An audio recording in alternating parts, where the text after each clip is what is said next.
1, 2, is this on? Back in the day, WWE's hazing culture saw members of the locker room bully certain talent to their breaking point. I remember Benoit knocking on his door so violently that I was sitting there praying to myself, please do not open this door. If you're in there, please don't open this door. Some stood their ground and fought back. And then I said, the next time I'm gonna put you in a wheelchair! Others simply put up with it, fearing the consequences of potentially losing their job. Like, I thought if I stood up to them, I'd get fired. A select few got fired or quit entirely because they couldn't take it anymore. He was there for a while, and I got blamed for running him off, and I might be responsible. We were talking to him. There's been countless tales like this over the years, and today we're narrowing it down to 10. You know, if you were a young guy coming up in that time, they would mindfuck you, and they would work the deep mindfuck, and they would try to get you second guessing yourself. As we highlight brutal hazing stories that happen in WWE. Look, I don't want to get beaten up. No one does. But if there's going to come a point where you're finally going to do it, like, can we just, like, let's do it? Because the yelling at me and the harassing me every week and the making me feel like crap is starting to really weigh on me. But maybe that's what they wanted. Maybe to beat you up is too easy. In the ruthless aggression era, The Undertaker, JBL, and Chris Benoit were among the locker room leaders on SmackDown, but they didn't always use their power for good. Our first example features a short-lived tag team that might be best known for a hazing incident featuring 3 of the veterans we mentioned. Chad Wicks and Tank Tolland made up the duo known as the Dicks. JBL particularly disliked the team, especially Chad. They got put through the absolute ringer backstage, from being forced to drink heavy amounts, to having their ring gear cut up and torn to pieces in the locker room. Chad had even been summoned to wrestlers court where he was accused of being gay for taking Chippendale dance lessons, which was what their gimmick centered around. Tank explained what happened in an interview with the Hannibal TV. And he's like, I'm not gay, I swear I'm not gay. And then he started crying, and once he started crying, they're like, throwing the napkins up in the air. There's no crying in wrestling. What the hell? The infamous story involving Wicks and Tolland came when the vets made them fight one another, in which multiple cash bets were placed on who would win. Previously, the team had gotten into a few disagreements. Then once the boys got wind of this, they forced Chad and Tank into fighting. Chad had heat with the other wrestlers, so this was seen as a punishment that his partner also got dragged into. Tank was the cooler head, but the other talent had already been in Chad's ear after feeding him copious amounts of alcohol. And I'm like, Chad, chill out. I was like, you don't have to do this. You could just calm down, relax, don't let them get to you. He's like, no, Tank, I got to stand up for myself, blah, blah, blah. He's like, you're not going to tell me what to do anymore. The brawl featured 2 blindsided cheap shots from Chad, but in the end, he got knocked out cold by Tank. And next thing you know, he's got me in a front face lock. And as he has me in a front face lock, I'm like, damn it, Chad. I said, damn it, Chad. Now I got to freaking hit you. So I bopped him 3 times. I hit him.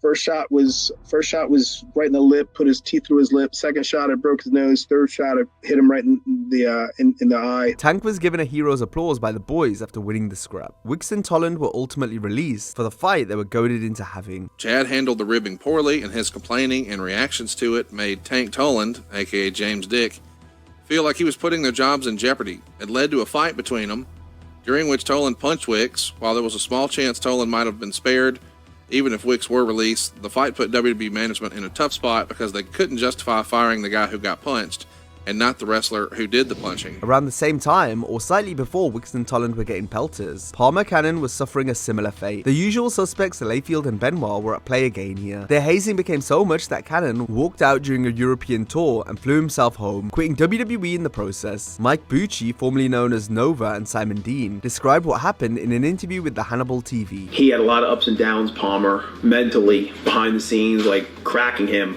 And then he was up there and they just pushed him to the edge. I know some of what was said, and I won't repeat it. It was too horrendous for words. What I do remember is the stories of Rey Mysterio running out to stop him from leaving, because Rey was like, please don't leave, man, you're one of us. Rey did the right thing. Rey ran out there.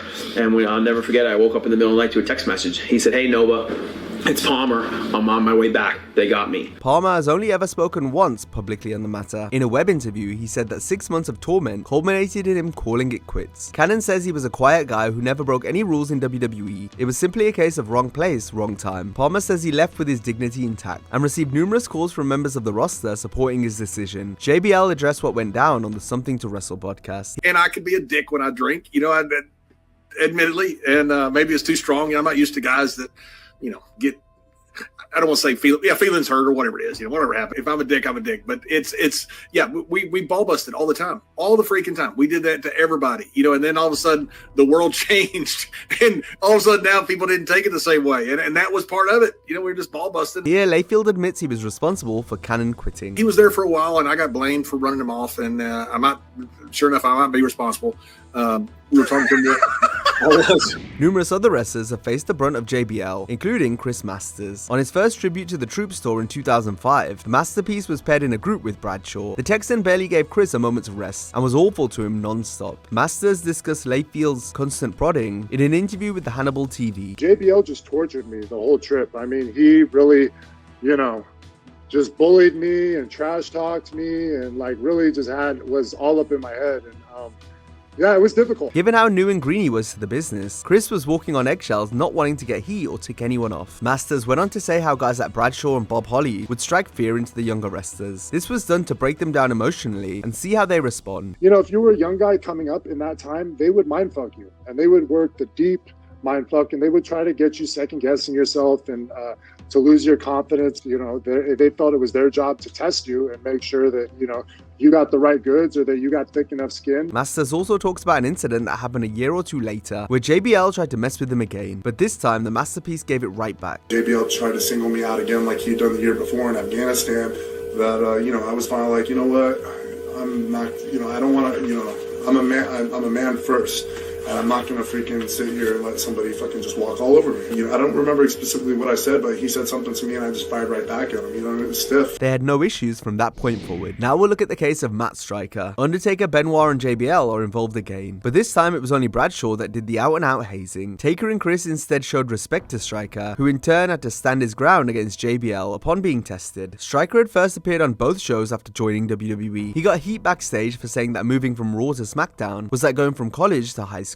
This was a case of, it's true, but he shouldn't say it. Matt's comments naturally drew the ire from those on the Blue brand. That next day I got to TV and it was like, doors were closing, no one would talk to me, people would turn away. What the fuck's going on? Benoit was one of the first to confront Striker, though the interaction didn't go as Matt expected. During this time, undercard talent would often badmouth Striker to Benoit in an attempt to win brownie points with the Crippler. They didn't realize that privately, the Rabid Wolverine was actually helping Matt. He says, I think it's great that you left teaching to come here. It shows passion for this business, but I need to make an example out of you for all of them. So when we're in front of everybody, I'm going to lay into you whatever, but I promise you I'm going to help you.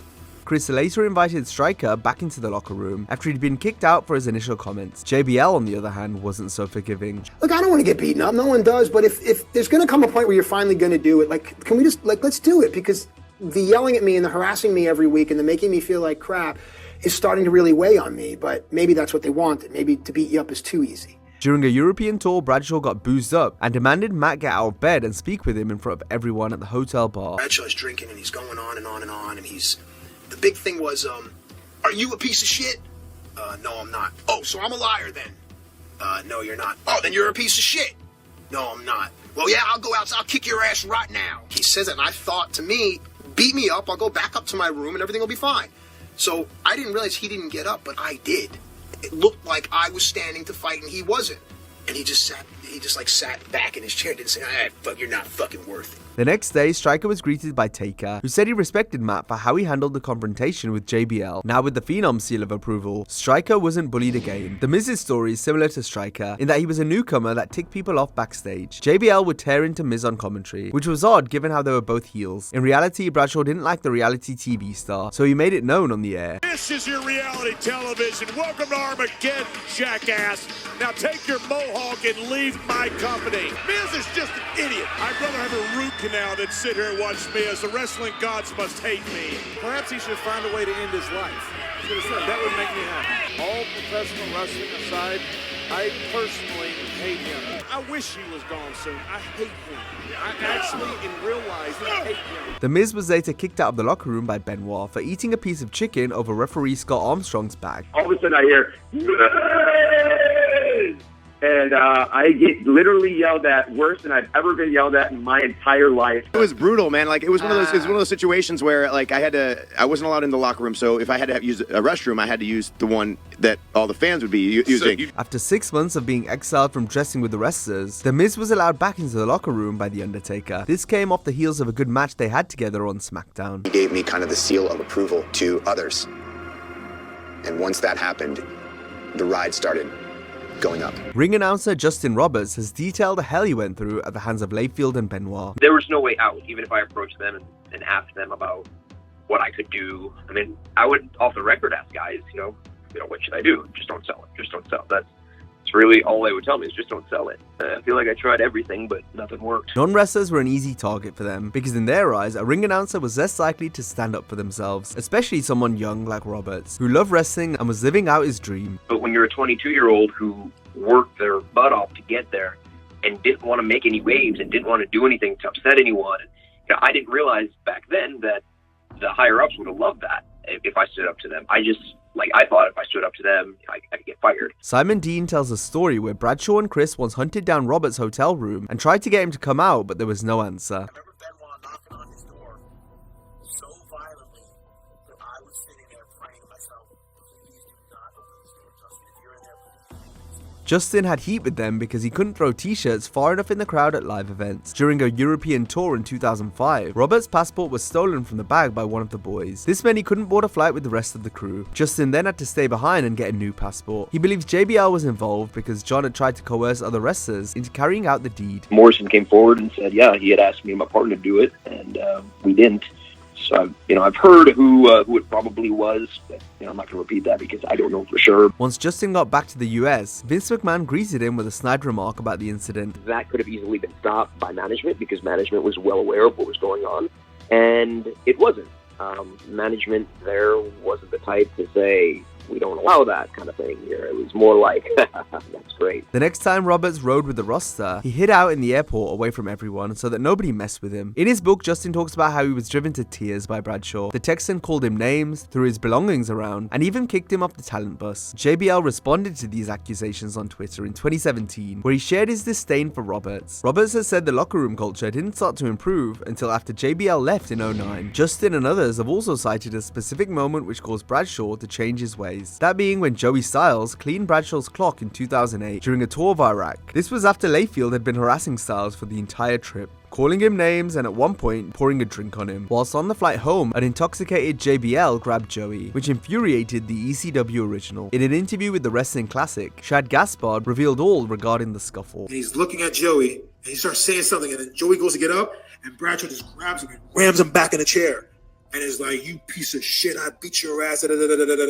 And then we are like, oh, what the fuck? And so we just get Bradshaw away from him. A short time later, Bradshaw walked past Styles again. From there, Joey sprung into action and took Layfield out. We see Joey, and he unbuckles his seatbelt, and Bradshaw is by him, and Joey double legs him from behind. And Joey goes, "Come on, motherfucker." And Bradshaw just throws this wide hook. And Joey goes, "Beep, beep, beep." And we're like, and all you see Bradshaw going, huh, huh. Multiple wrestlers such as Rene Dupree on his Cafe de Rene podcast have noted how much JBL changed after being laid out by Styles. Was JBL still a bully after he was beat up by Joey Styles, and did the locker room look at him differently after? But from what I heard, he would just sit in a corner on his laptop and talk to nobody.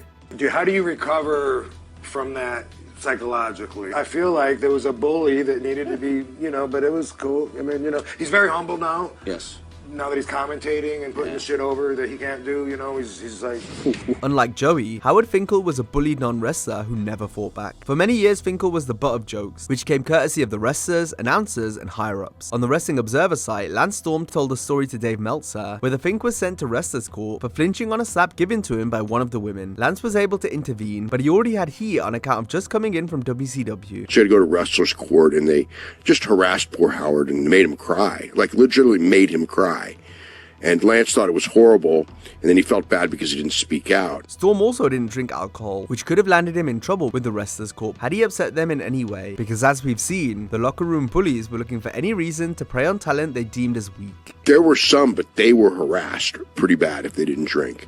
You know, I mean, because that's just how it was. So here's Lance who doesn't drink, and he comes from WCW. If he would have spoke up about Howard Finkel, it would have been curtains for poor Lance, which he didn't do. The Godfather was none too pleased at having to abandon his fun-loving pimp persona in favor of joining the heel Right to Censor. That's because everything that had got him over was now taken away. Godfather, real name Charles Wright, has made it no secret how unhappy he was throughout this period, so much so that he took out his anger on the group's leader, Stevie Richards. Wright has said this wasn't a reflection of himself, it was instead a consequence of the negative headspace he was in at the time. In an interview with Chris Van Vliet, Godfather spoke about his frustrations during the RTC's run. And I took it out on, I was in a bad place.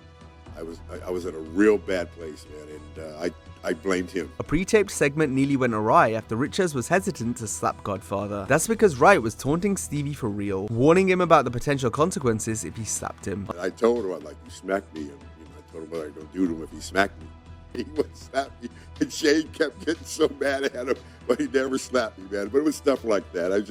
I took it out on him, and it was not his fault. It was just, I had to blame somebody, so I blamed Stevie. We're getting tired of your attitude lately.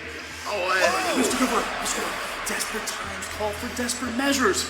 On his YouTube podcast, Richards detailed how cold Godfather was to him while in the Right to Censor. Did it hurt? Of course it did. But who wants to be disliked for something that is no fault of your own? It was a very quiet heat, but I knew it.